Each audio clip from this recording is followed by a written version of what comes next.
गांव के आखिरी छोर पर एक कच्चा घर था, वही रघु का घर। घर भले ही टूटा हुआ था, पर रघु खुद टूटा हुआ नहीं था। पुराने कपड़े पहनता था, पर उन्हें सलीके से पहनता। चेहरा साफ, आंखें चमकदार और चाल में अजीब सा आत्मविश्वास। लोग कहते थे गरीब है, पर लड़का सधा हुआ है। पिता खेतों में मजदूरी करते थे, माँ दूसरों के घर काम करती थी। घर की हालात खराब थी, पर रघु की सोच नहीं। स्कूल में वह पीछे बैठता था, पर जवाब आगे वालों से बेहतर देता था। एक बुजुर्ग मास्टर अक्सर कहते, अगर ये मेहनत करे तो इसे कोई रोक नहीं सकता। यही बात कुछ लोगों के दिल में चुभती थी। गांव में एक बड़ा कार्यक्रम हुआ, रघु भी गया। भीड़ में कई लोग उसे देख रहे थे। कुछ की नजर में जलन थी, कुछ की आंखों में भरोसा। एक आदमी ने कहा, देखने में तो ठीक है, पर गरीब है, यही रह जाएगा। एक रसूखदार आदमी बोला, ऐसे लड़कों को सपने नहीं देखने चाहिए।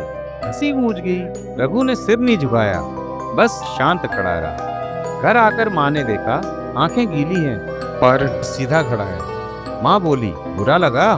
रघु बोला, नहीं माँ, आज समझ आया कि मुझे कितना ऊपर जाना है। कुछ महीनों बाद खेत में एक बड़ा हादसा हुआ। ट्रैक्टर पलट गया, एक लड़का घायल हो गया। भीड़ ने रघु की तरफ देखा।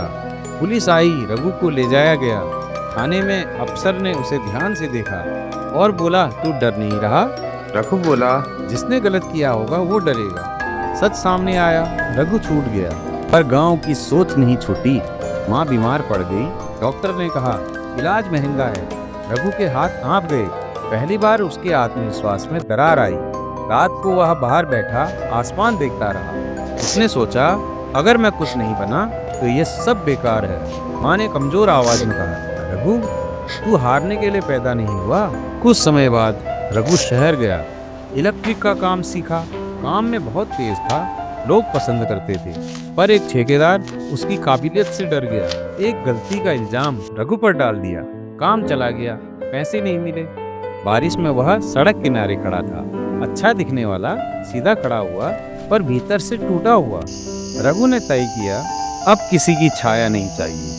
अपने औजार उठाए और खुद काम शुरू किया।